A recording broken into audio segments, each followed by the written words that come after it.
에베소서 5장 1절에서 7절 말씀. 그러므로 사랑을 받는 자녀같이 너희는 하나님을 본받는 자가 되고 그리스도께서 너희를 사랑하신 것 같이 너희도 사랑 가운데서 행하라. 그는 우리를 위하여 자신을 버리사 향기로운 제물과 희생 제물로 하나님께 드리셨느니라. 음행과 온갖 더러운 것과 탐욕은 너희 중에서 그 이름조차도 부르지 말라. 이는 성도에게 마땅한 바니라. 누추함과 어리석은 말이나 희롱의 말이 마땅치 아니하니 오히려 감사하는 말을 하라. 너희도 정녕 이것을 알거니와 음행하는 자나 더러운 자나 탐하는 자 곧 우상 숭배자는 다 그리스도와 하나님의 나라에서 기업을 얻지 못하리니 누구든지 헛된 말로 너희를 속이지 못하게 하라. 이로 말미암아 하나님의 진노가 불순종의 아들들에게 임하나니 그러므로 그들과 함께하는 자가 되지 말라. 아멘.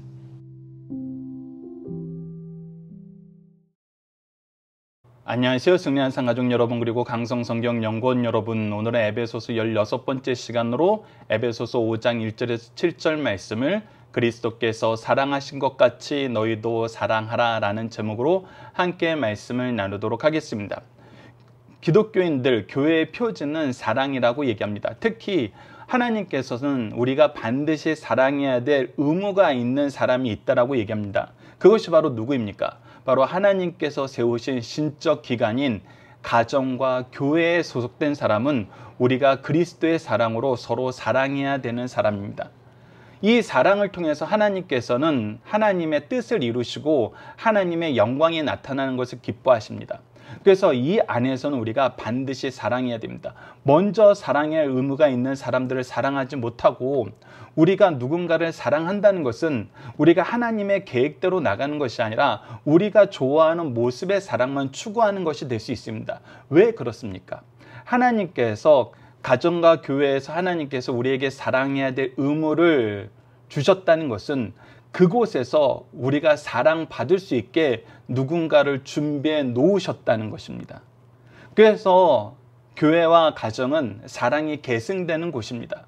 그래서 하나님의 뜻대로 사랑하는 사람들은 하나님의 뜻대로 사랑하는 자녀를, 제자를 양육하게 됩니다.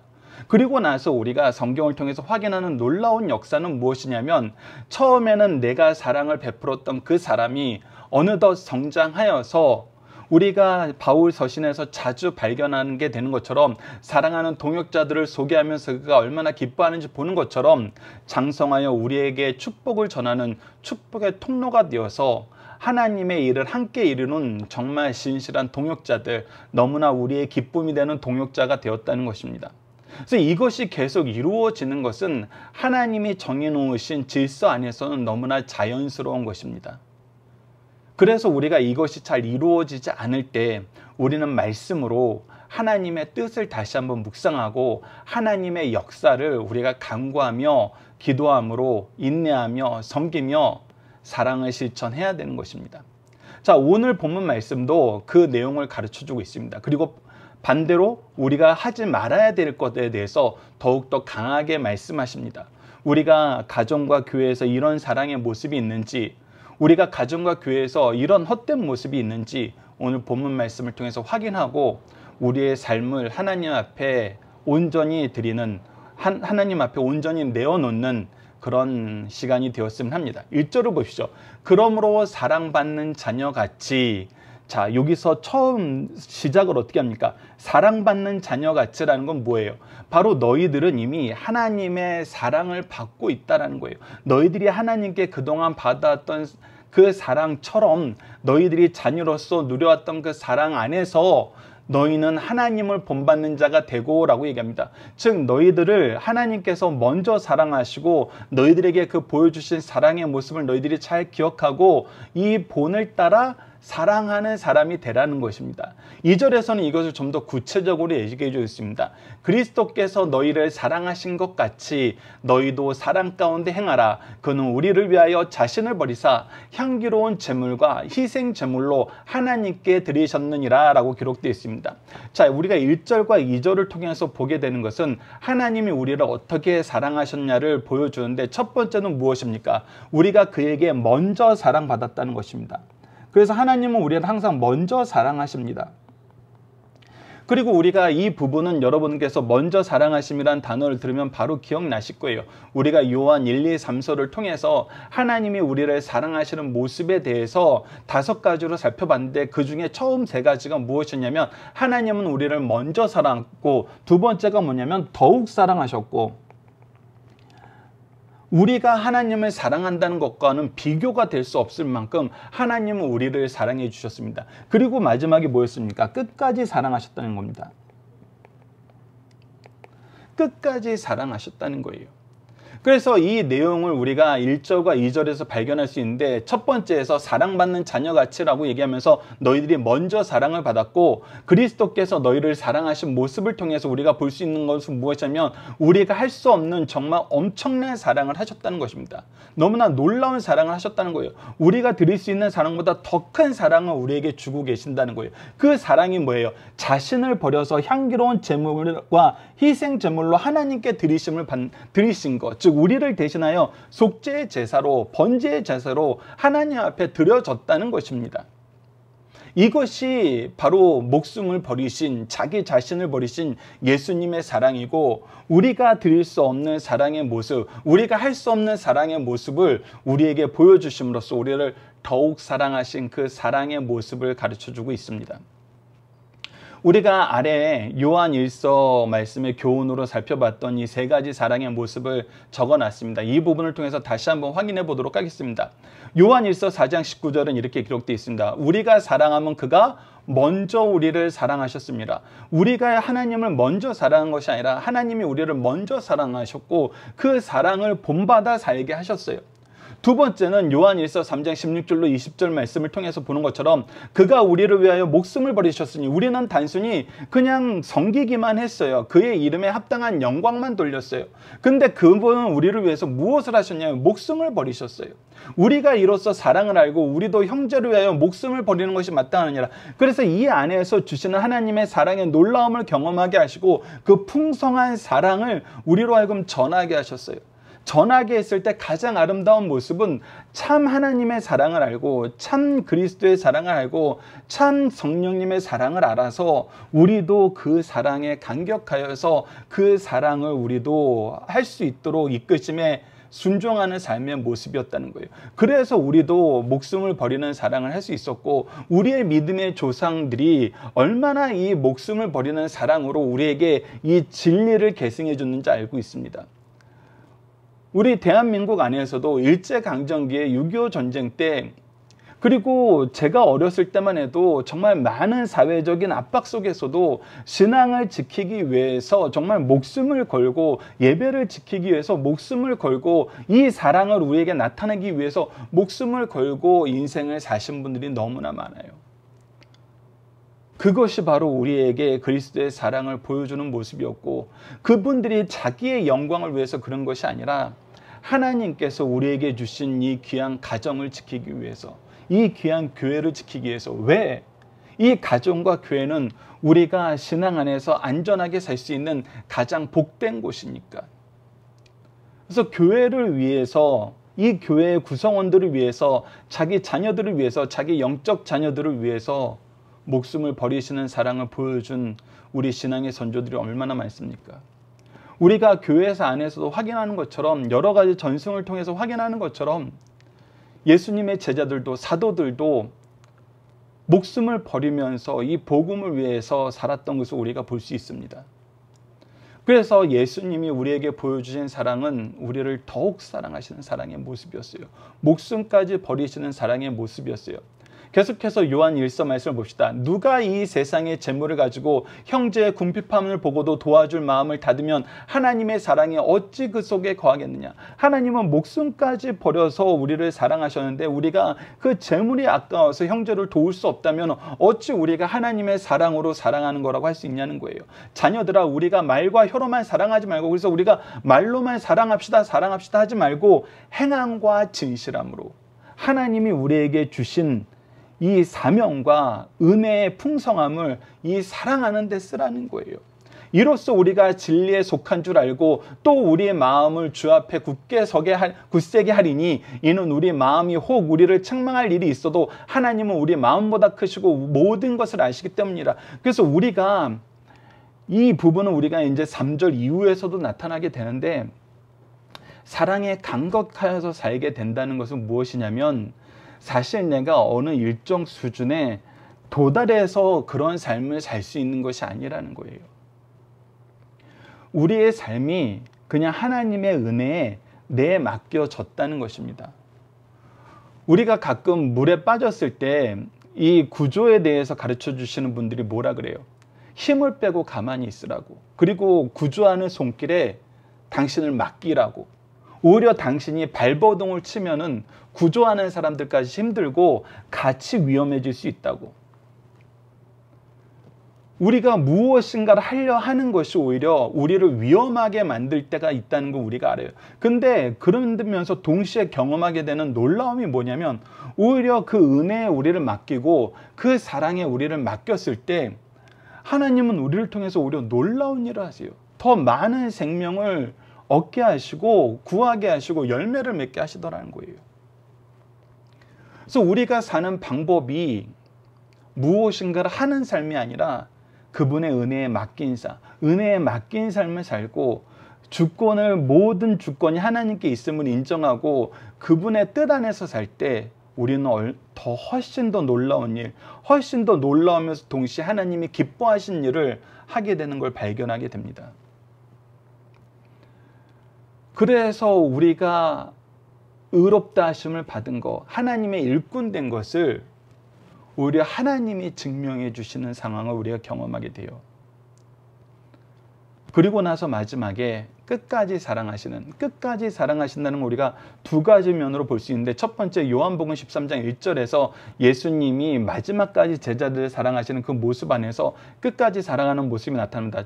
6월절 전에 예수께서 자기가 세상을 떠나 아버지께로 돌아갈 때가 이른 줄 아시고 세상에 있는 자기 사람을 사랑하시되 끝까지 사랑하시니라. 근데 이것은 예수님이 그러면 땅에 계실 때만 사랑한 걸로 끝나느냐? 이것처럼 우리도 땅에 있을 때 우리에게 맡겨진 영혼들 위해서 끝까지 사랑하자, 이것이 되지만 하나님이 우리에게 보여주신 영원한 사랑, 끝까지 사랑하시는 이 사랑은 단순히 우리의 목숨이 끝나는 그때로 끝나지 않는다는 것을 요한 1서를 통해서 확인하죠. 요한 1서 5장 11절에 13절을 보면 또 증거는 이것이니 하나님이 우리에게 영생을 주신 것과 이 생명이 그의 아들 안에 있는 그것이나, 하나님께서 우리에게 주시고자 하시는 것은 무엇이면 영생이에요. 이 영생하게 하는 길을 예수 그리스도를 통해서 얻게 하시는 거예요.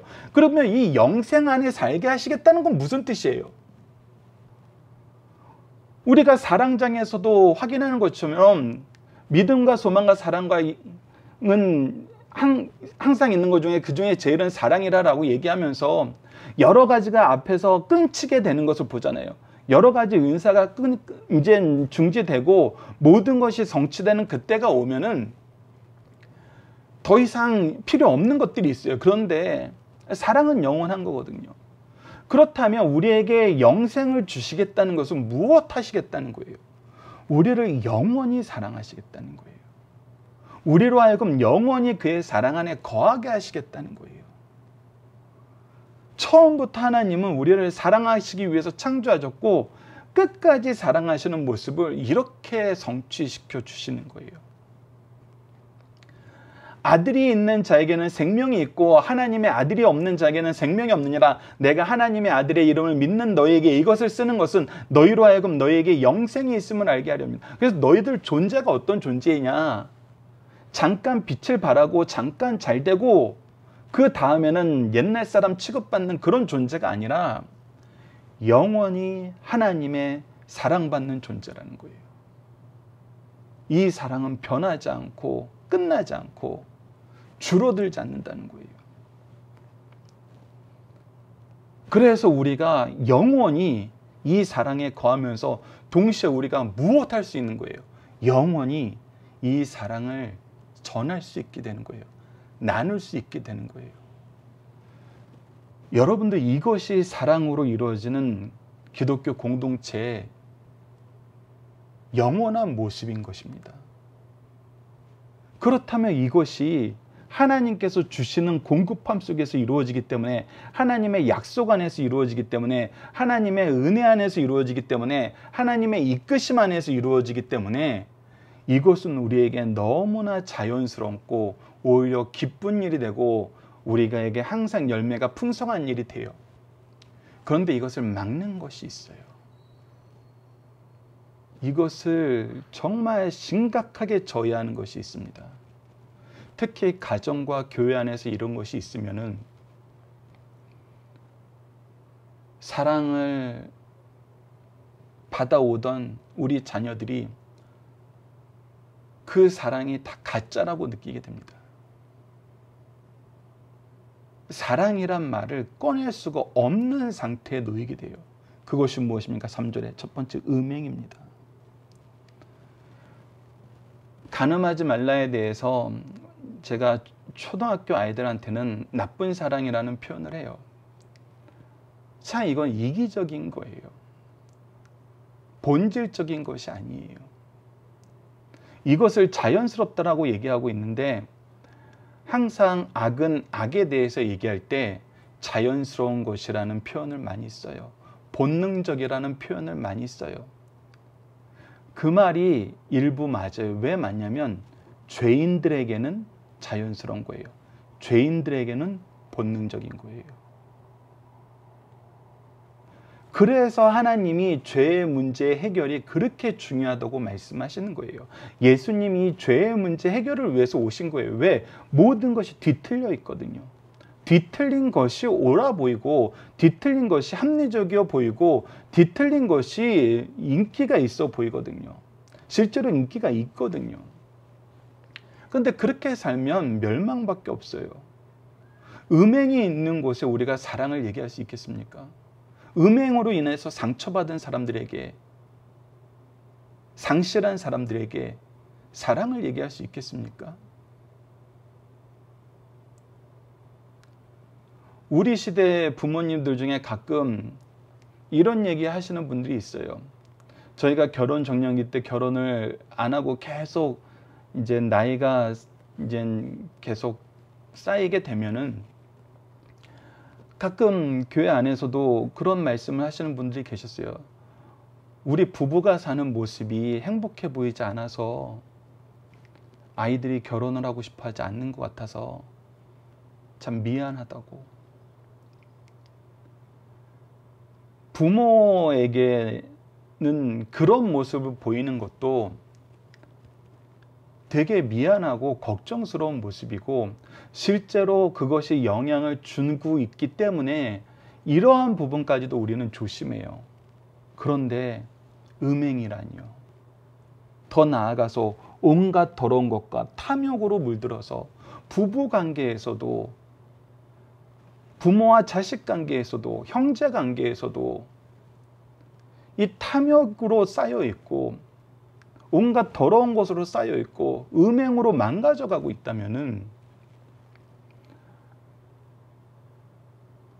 우리가 사랑을 얘기할 수가 없게 돼요.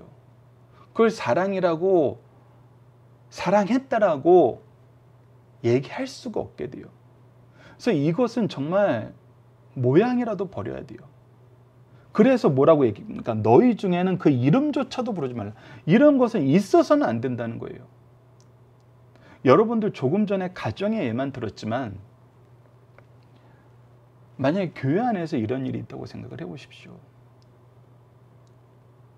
교회 교육자들 사이에서, 임직자들 사이에서 이런 일이 있었다고 생각을 해보십시오.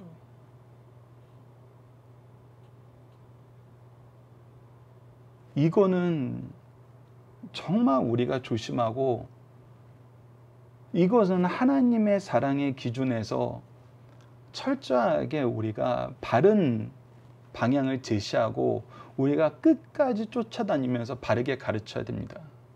그래서 이것들은 이름조차도 부르지 않는 것이 성도에게 마땅한 바라는 거예요. 이거는 하나님께서 원하시는 것이 아니에요. 하나님께서 창조하신 것이 아니에요.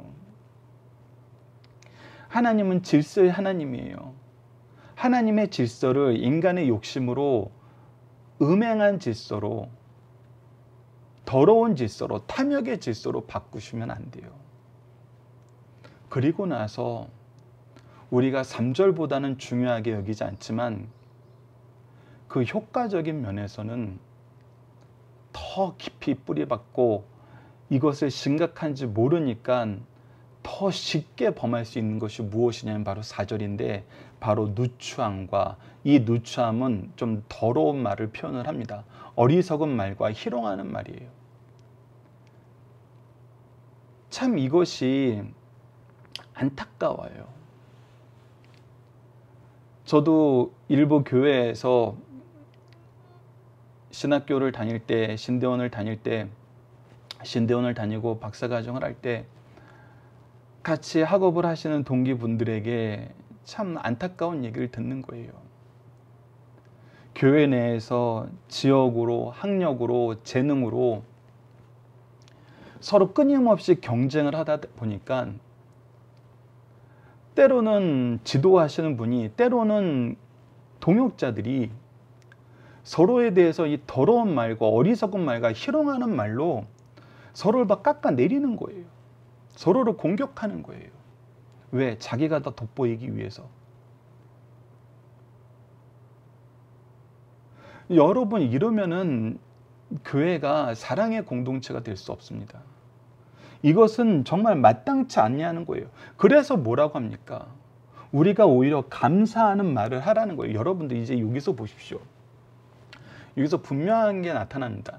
하나님께서 우리가 사랑받는 자같이 하시면서 그리스도께서 너희를 사랑하신 것 같이 얘기하면서 우리에게 사랑을 베푸시고 우리로 하여금 이 사랑을 베풀 수 있도록 이 사랑을 충만하게 주세요. 그래서 우리는 서로가 서로에게 어떤 존재가 되냐면 사랑의 통로가 돼요. 축복의 통로가 돼요. 은혜의 통로가 돼요. 그래서 자연스러워요. 서로가 서로에게 은혜의 통로가 되고 축복의 통로가 되고 사랑의 통로가 됐는데, 내가 이거는 하나님이 주신 거니까 하나님께만 감사할까요? 아니죠. 하나님께서 나에게 주신 이 배우자를 통해서, 부모를 통해서, 자녀를 통해서 이 복을 누리게 하고 이 사랑을 누리게 했는데 우리 대상자에게도 감사하게 되죠. 그래서 하나님의 사랑을 전하는 사람들은 감사하는 말을 할 수밖에 없어요. 누추한 거, 어리석은 말과 희롱하는 말을 한다는 것은 내가 이 사람을 뭐로 보고 있는 거냐면 하나님이 나에게 주신 사랑해야 될 의무가 있는 대상자나 내가 이 사람을 통해서 축복의 통로로 나에게 주신 사람으로 보는 것이 아니라 내가 이 사람을 경쟁 상대로 보거나 이 사람을 어떤 공격의 대상으로 보거나 이 사람에 대해서 우리가 악한 베이스를 가지고 대하는 것밖에 안 돼요. 그래서 우리가 이 부분은 정말 주의 깊게 살펴보면서 훈련을 해야 됩니다. 그래서 5절에서 7절 이것을 다시 한번 강조합니다. 너희도 정녕 이것을 알거니와 음행과 온갖 더러운 것과 탐욕과 이 3절 얘기했던 걸 그대로 가지고 옵니다. 음행하는 자가 되지 말고, 더러운 자가 되지 말고, 탐하는 자가 되지 말라는 거예요. 왜? 이런 사람들은 어떤 사람이냐면 이런 사람은 우상 숭배자들이란 거예요. 그러니까 하나님의 뜻을 따르는 것이 아니라 다른 것을 따르는 거예요. 다른 것을 섬기는 거예요. 다른 신을 섬기는 거예요. 그들의 입은 하나님을 섬긴다 그러지만 그거 하나님 아니라는 거예요.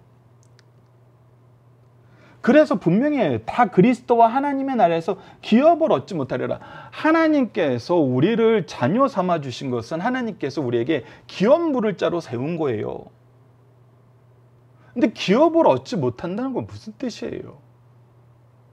우리가 그의 자녀가 되는 길에서 좀 벗어나고 있다는 거예요. 그들이 하나님을 섬기지 않는다는 거예요. 하나님을 인정하지 않는다는 거예요. 누구든지 헛된 말로 너희를 속이지 못하게 하라. 그래서 오히려 우리는 이걸 잘 지켜보고 있어야 돼요. 우리가 참 3절과 4절에 대해서 얘기를 할 때 여러분들 자세히 살펴보면은 우리 가정과 교회에서 우리가 어려서부터 같이 자라고 정말 같이 훈련받고 같이 어려운 시기를 지냈는데 자세히 보세요. 오랫동안 신앙생활 하신 분은 대개 아실 거예요. 혼자서 스스로 음행의 길로 가거나 더러운 길로 가거나 탐욕의 길로 가거나 더러운 말을 하거나 어리석은 말을 하거나 희롱의 말을 하는 삶으로 가지 않아요. 사실 항상 뭐 하는 사람이 끼어드냐면 헛된 말로 속이기 위해서 유혹하는 자들이 끼어들어요. 어떤 계기로 만나게 된 사람이, 어떤 계기로 우리 공동체에 들어온 사람이 항상 이런 일을 만들어요.